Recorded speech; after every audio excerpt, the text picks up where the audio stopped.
ಮುದ್ದು ಸೊಸೆ ಇವತ್ತಿನ ಸಂಚಿಕೆಯಲ್ಲಿ ಏನಾಗುತ್ತೆ ಅಂತ ನೋಡೋದಾದರೆ, ಈ ಕಡೆ ವಿನಂತಿ, ಸಾವಿತ್ರಿ ಅವರೆಲ್ಲರೂ ದೇವ್ರಿಗೆ ಮಾಡಬೇಕು ಅಂತ ಹೇಳಿಬಿಟ್ಟು ಬಂದಿರ್ತಾರೆ. ಆಗ ಏನಾಗುತ್ತೆ ಅಂತ ಅಂದರೆ, ಅದು ಕುರಿ ಇರುತ್ತಲ್ಲ, ಅದು ಒದ್ರಲ್ಲ. ಆಗ ಅಲ್ಲಿನ ಊರ ಸದಸ್ಯರು ಹೇಳ್ತಾರೆ, ಕುರಿ ಯಾಕೋ ತಮ್ಮ ತಲೆನ ಇದು ಮಾಡ್ತಾ ಇಲ್ಲ, ಸೌಂಡ್ ಮಾಡ್ತಾ ಇಲ್ಲ, ನೀವು ಈ ವ್ರತನ ನಿಷ್ಠೆಯಿಂದ ಮಾಡಿಲ್ಲ ಅನಿಸುತ್ತೆ ಅಂತ ಅವರು ಹೇಳ್ತಾರೆ, ಊರ ಹಿರಿಯರು.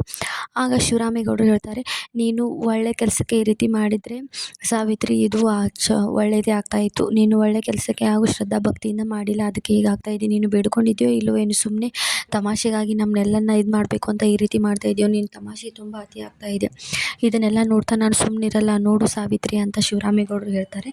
ಈ ಕಡೆ ವಿನಂತಿಗೆ ಮುಯಿ ಊಟಕ್ಕೆ ಎಲ್ಲ ರೆಡಿ ಮಾಡ್ತಿರ್ತಾಳೆ. ಅವಳ ಮನಸ್ಸಿಗೆ ತಳಮಳ ಆಗ್ತಾ ಇರುತ್ತೆ. ಹಾಗೆ ಕೂಡ ಅವಳು ಅಂದ್ಕೊಂಡಿದ್ದು ಕೂಡ ಆಗ್ತಾ ಇರುತ್ತೆ.